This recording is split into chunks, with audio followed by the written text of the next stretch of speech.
serious consideration, and I am thankful to him. I thank you all.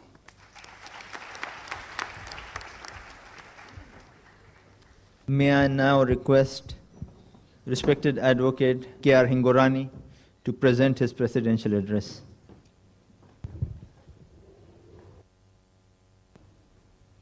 Dr. Naik, Hegde Sahab, my friends, I'm really honored to have been asked to preside over this function, though of course in a vacancy-filling manner. But even then, I'm really proud to be here and associated with the thoughts which are expressed by Dr. Naik. I'm not an expert on any religion, either mine or of Dr. Zakir's. But one thing I can claim, that I was born in a place where Islam was first brought in to the shores of India. I come from a province known as Sindh.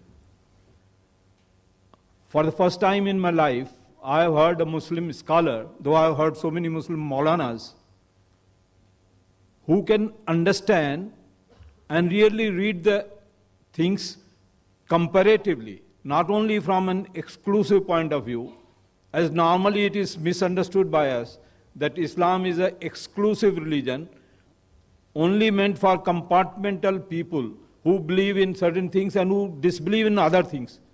When he said that we should bring out the commonalities, the common things between the different religions first, and then disagree upon the points which we do not agree upon, I think this is one of the best statements that I have heard in my life.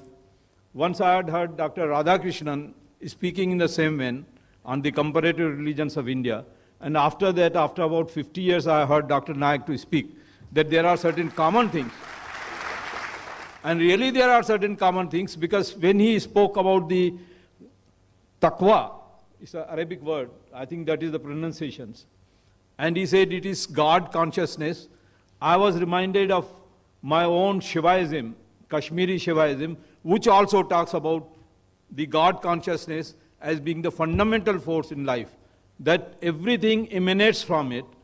It is not born, it is not created, it is not come out of the womb of a woman, it is self-evident, Swambhu, it is there in existence since time immemorial. When the time had not started, Shiva was there, and when he talked about God consciousness, I was reminded of that.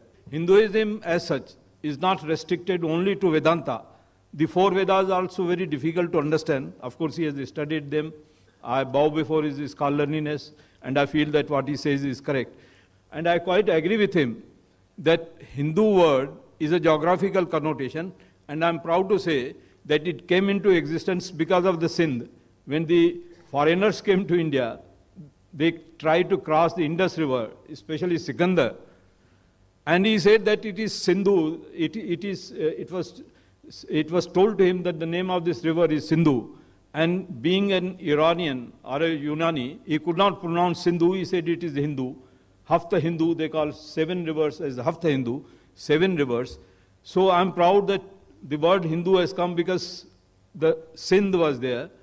And really in India we need this type of thing, because much misconception has gone there that Muslims are terrorists. Somebody asked a question.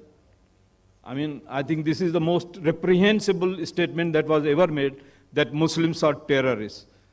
This is all nonsense and it should be curbed. And it is because of this that we feel that we are so insecure in this country. You cannot treat a Muslim as a terrorist because he is a Muslim. He is a fundamentalist. If he is a fundamentalist of the color of Dr. Naik, I welcome him. I'll welcome him to my house. And you must also know, of course, I have to talk about these things which I never wanted, because when I came, I had a spiritual experience by his talk. But then recently, 2-3 days back, there was a news in the paper that the front man for the person in Dubai is a Hindu. I'm referring to Dr. Ramesh Sharma. He is the man who they claim to be the person who coordinated all the works of Dawood sitting in Now whom will you say? A Hindu is a terrorist or a Muslim is a terrorist? Therefore, please forget these things. Forget about Muslims have been there. Bad kings from Muslims were there, bad kings from Hindus were there, and they need to be improved. But you can't say or hold anything against Dr. Naik for what Alauddin Khilji did in his times, or what Aurangzeb did to his brothers, or what Akbar did. These things are nonsense. These are facts of history which you have to gloss over. You want to live in this country. Try to understand the common things between the parties. Bring them out. I'll request Dr. Naik to go into Hindu congregations and try to make them understand what Islam stands for. And as far as my personal belief is concerned, I think Islam is one of the greatest things that has happened to this world. Thank you very much for giving me this honor and hearing me out. Now we would conclude with the vote of thanks by Maulana Ataullah. السلام علیکم ورحمۃ اللہ وبرکاتہ. میں زیادہ وقت نہ لیتے ہوئے اقصیٰ ایجوکیشنل سوسائٹی کی جانب سے آپ سبھی حضرات کا بشمول صدر جلسہ، مہمان خصوصی، مقرر اور دیگر آئے ہوئے مہمانوں کا اور تمام سامعین کا اقصیٰ ایجوکیشنل سوسائٹی کی جانب سے شکریہ ادا کرتا ہوں، اور اللہ سے دعا کرتا ہوں کہ اللہ تبارک و تعالی ہمیں مزید ایسے مواقع مہیا کرے کہ ہم ایک دوسرے کے ساتھ مل کر کے بیٹھیں اور ایک دوسرے کو سمجھنے کی کوشش کریں.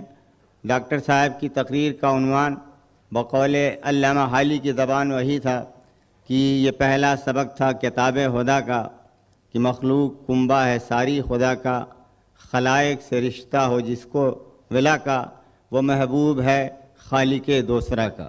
اب میں پھر ایک بار مزید آپ سبھی حضرات کا شکریہ ادا کرتے ہوئے آپ سے رخصت ہوتا ہوں.